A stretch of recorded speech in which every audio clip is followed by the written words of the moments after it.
میں نے عمران خان کی ہمیشہ حفاظت کی اور بشرا بی بی کی میں نے حفاظت جو ہے وہ آج کے دن تک کی ہے. اور عمران خان کے ساتھ ساتھ بشرا بی بی اتنی بہادر ہیں اور قانون اور آئین کی پاسداری کرتے ہوئے وہ خود آئی ہیں. اور میں تمام اس وقت اڈیالہ جیل کی انتظامیہ کا بھی شکریہ ادا کرتی ہوں کہ انہوں نے کوئی بھی اسی باعزت طریقے سے جس طریقے سے وہ خان صاحب کی پیشی پہ آتی ہیں اپنی پیشی پہ آتی ہیں اسی طرح وہ لے کے گئے ہیں اور آخر تک جس طریقے سے وہ گئی ہیں میں انہیں سلام پیش کرتی ہوں کہ الحمدللہ وہ عمران خان کی زوجہ ہیں. مجھے اس پہ فخر ہے اور اس کے ساتھ ساتھ یہ فخر ہے کہ وہ ایک بہادر خاتون ہے اور مجھے اس چیز پہ بھی فخر ہے کہ آج انہوں نے پوری قوم کو خواتین کو یہ بات بتائی ہے کہ نہ صرف عمران خان بلکہ ان کی زوجہ جن کا کوئی سیاست سے تعلق نہیں ہے وہ بھی اسی طریقے سے مضبوط دل کے ساتھ مضبوط قدموں کے ساتھ عمران خان کے ساتھ اور آئین اور قانون کی پاسداری کرتی ہیں اور وہ کرتی رہیں گی. اور انشاءاللہ عمران خان اور بشرا بی بی جن کو 14 سال قید اور 7 جرمانہ وہ کیا ہے وہ باعزت قانون اور آئین کے اس سے واپس باہر آئیں گے. اور میرے پاس کوئی الفاظ نہیں ہے. میں نے بہت وقت عمران خان کے ساتھ اور اس کے بعد جب نہیں تھے عمران خان جیل میں تھے تو میں بشرا بی بی کے ساتھ رہی ہوں اور انہوں نے کبھی بھی یہ بات سیاست کے نزدیک نہیں آئی نہ کبھی ہماری سیاست پہ کبھی بات ہوئی ہے. وہ ان کے لیے ایک ہی چیز ہے دین عمران خان اور اس کے بعد پاکستان. نہ انہوں نے کبھی سیاست سے کبھی اپنا تعلق کے لیے ایک لفظ میں اس بات کی گواہ ہوں کہ ایک لفظ انہوں نے کبھی سیاست کے معاملات میں یا اس کے فیصلوں میں یا ان کے لیے بعد میں بھی کبھی بات کی ہو جو کہ ہر طریقے سے کوشش کی گئی تھی. اور جس طریقے سے انہوں نے قانون اور آئین کی پاسداری کی ہے جس مضبوطی کے ساتھ وہ آئی ہیں اور وہ خود گرفتاری کے لیے وہ یہاں پر آئی ہیں جو کہ آپ جسے عدالت بھی کہیں گے جسے آپ جیل بھی کہیں گے. مجھے ان پر فخر ہے اور یہی میرا پیغام ہے اپنے پاکستانی قوم اپنے مرد خواتین بچوں بوڑھوں پہ کہ آپ نے 8 فروری کو نکل کے بتانا ہے. اور مردوں کے ساتھ ساتھ خواتین آپ کے لیے بھی آج ایک زندہ مثال ہے کہ آپ نے انتشار پسندی کی طرف نہیں جانا کسی کے منہ کا نوالا نہیں بننا اپنے آپ نے آئین اور قانون کی پاسداری کرنی ہے. اور ہمیں عمران خان کے ساتھ ساتھ آج بشرا بی بی پر بھی فخر ہے اور اب ووٹ عمران خان کا اور بشرا بی بی کا ہوگا. عمران خان زندہ. آپ سب کو پتا تھا اور ہمیں کل سے ہی پتا تھا کہ بشرا بی بی کو اس میں گرفتار کیا جائے گا 14 سال کی سزا سنائی جائے گی تو ہم اس کے لیے بالکل پریپیئرڈ تھے اور ہم چاہتے تھے کہ صرف یہ گرفتاری آنریبل طریقے سے ہو.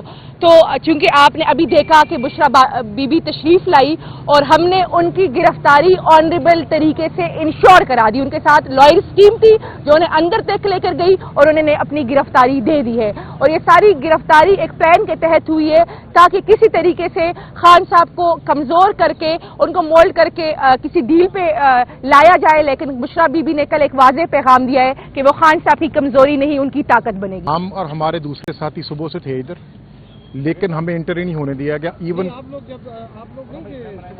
صبح سر ہمیں جو ٹائم دیا گیا تھا وہ 10 بجے کا دیا گیا تھا کہ آپ 10 بجے آ جائیں جناب. اور آپ نے دیکھا کہ یہ کیس کی پروسیڈنگ سٹارٹ پریویسلی بھی 1 بجے ہوتی تھی. سر یہ یہاں پہ 9 بجے والا کنسیپٹ نہیں جو آپ نے دیکھا کہ پچھلے دنوں میں بھی 1 بجے تک عدالتیں شروع ہوئی. 9 بجے ہم آ گئے تھے لیکن 9 بجے ہمارے دوست بھی تھے سارے تھے ان کو بھی نہیں جانے دیا گیا. اور ہم جو پہنچے ہیں تو جناب وہ کہتے ہیں جناب نا کہ آپ کو اجازت نہیں ابھی پروسیڈنگ جو ہے وہ تقریباً ختم ہونے والی ہے.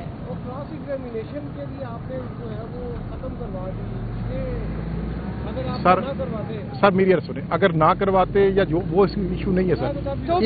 اس میں جو تھا نا جو پکچر تو آپ کے سامنے نظر آئے گی کہ کیا صورتحال اس میں ہونی تھی اور کیا ہونے جا رہی تھی. جو کراس ایگزامینیشن ہے میں آج اگر کراس ایگزامینیشن کے علاوہ جو ہماری ڈیفینس ایویڈنس تھی اگر اس کو ہی لے لیا جاتا تو پھر وہ بھی چیزیں بڑی ریلیونٹ تھیں لیکن وہ لی نہیں گئی. سر کراس ایگزامینیشن دیکھیں آپ دیکھیں کہ 16 گواہ انہوں نے ریکارڈ کر کے پروسیکیوشن کی ایویڈنس کو کلوز کر دیا. اب کراس ایگزامینیشن کے لیے اس دن میں نے ریکویسٹ کی عدالت کو کہ میں جو مجھے کہا گیا کہ جناب کہ آپ ایک گواہ ہے اس نے امریکہ جانا آپ اس پہ کراس ایگزامینیشن کر رہے ہیں. میں نے کہا جی میں اس پہ کراس ایگزامینیشن کر لیتا ہوں. باقی کیونکہ ایون کہ وہ انویسٹیگیٹنگ آفیسر کی اسٹیٹمنٹ اسی دن مکمل ہوئی یہ آپ کے بھی علم میں ہے اور اس کی نہ ہمیں کاپی دی گئی. ہم نے پورے اسٹیٹمنٹس کی کاپیاں اپلائی کی نہ وہ دی گئی اور پھر کہا گیا کہ آپ ایک کی ریکارڈ کر لیں, پھر ہم باقی کے لیے آپ کو ٹائم دیتے ہیں. ہم نے کہا کہ ہم وہ کرتے ہیں جی, اس پہ جرا کرتے لائیں, اس کو بھیجتے ہیں جی, لیکن وہ جرا کا موقع دیے بغیر انہوں نے آرڈر اناؤنس کر دیا کہ ہم آپ کا رائٹ ہی کلوز کر رہے ہیں. اپیل تو ابھی آرڈر کی کاپی یوں ہی ملتی ہے, وہ فائل ہو جائے گی. بسم اللہ الرحمن الرحیم. ہمیں جرا کرنے کی اجازت دی جائے, لیکن وہ ابھی صبح جب ادھر آیا اطلاع وہاں پہنچی کہ ہم نے یہ اپلیکیشن ہے اور ہو سکتا ہے آج فکس کر دیں, تو وہ انہوں نے صبح ہی آرڈر اناؤنس کر دیا. اب وہ آرڈر ایسا ہے جس کے اندر انہوں نے یہ پہلے جو جتنے وکیل تھے عمران خان صاحب کے اور بشرا بی بی کے, ان کو اجازت نہیں دی کہ وہ کسی طرح سے بھی جرا کر سکیں. دوسری, ان کو یہ بھی اجازت نہیں دی گئی کہ اپنے کوئی گواہ پیش کر سکیں. تیسری, ایک بہت ضروری چیز ہوتی ہے کہ آپ ایک بیان قلم بند کرتے ہیں, اس بیان کے جو ایکیوز جو ہوتا ہے, ملزم جو ہوتا ہے, اس کا بیان اگر قلم بند نہیں کریں گے تو آپ ججمنٹ یا فیصلہ اناؤنس نہیں کر سکتے. وہ ابھی تک کل شام تک, کل رات تک ابھی تک قلم بند نہیں ہوئے تھے بیان, ابھی تک بیان نہیں دیے گئے تھے, صبح بھی نہیں دیے گئے, ان کے بغیر ہی ججمنٹ اناؤنس کر دی. تو یہ اس قسم کی حرکت ہو رہی ہے. آپ نے دیکھا پہلے کیس میں بھی یہی ہوا, آپ نے دیکھا یہ دوسرے کیس میں بھی یہی ہوا. تو ہم انشاءاللہ تیار ہیں, ایکسپیکٹڈ تھا کہ یہ ہوگا. اب ہم نمبر 1 تو ایک اپلیکیشن فائل کر رہے ہیں کہ ہمیں آرڈر کی کاپی دی جائے, اور نمبر 2 ہم فائل کریں گے اپیل, اور اپیل میں ہم یہ جو کنوکشن ہے اور جو سزا ہے اس کی سسپینشن بھی مانگیں گے.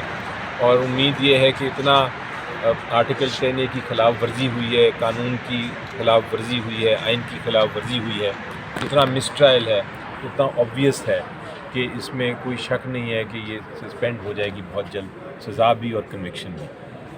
بس صاحب 10 وکلا اس کیس میں چینج کیے آپ نے, کیا وجہ تھی سر؟ دیکھیں وہ تو اس کیس کی بات نہیں کر رہے, شاید آپ پہلے کیس کی بات کر رہے ہیں. اس کیس یہ توشہ خانہ کیس میں تو وہی وکیل تھے جو پہلے تھے, لیکن جو وکلا کی چینج کرنے کی بات ہے یہ درست نہیں ہے. جہاں تک مجھے علم ہے اور جہاں تک میں نے ریکارڈ دیکھا ہے اس میں بڑا کلیئر بات ہے کہ جو وکیل شروع سے تھے وہی وکیل ہیں. کھوسہ صاحب جو ہیں وہ اس میں وکیل ہیں, اور ان کے ساتھ جو ایڈیشنل وکیل ہیں وہ اس کو ریپلیسمنٹ نہیں ہے, وہ ایڈیشنل وکیل ہیں, یعنی مزید اضافہ کیا اس ٹیم میں. وہ جو وکیل ہیں وہ اس لیے اضافہ کیا گیا کہ ٹرائل میں فیسیلیٹیٹ کیا جائے, ٹرائل میں کوئی ڈیلے نہ ہو. وکیل انکریز کرنے کا مقصد یہ ہوتا ہے کہ اگر ایک نہیں تو دوسرا نہیں تو تیسرا بھی جرا کر سکے, یہ مقصد تھا. وہ الٹا اس کو استعمال کرنے کی کوشش کی جا رہی ہے جیسے ہم کوئی ڈیلے کر رہے ہیں. یہ اس کے توشہ خانہ کیس کی آپ بات سنیں, آپ دیکھیں گے شروع کب ہوا تھا, 9 جنوری کو. آج کیا دن ہے؟ آج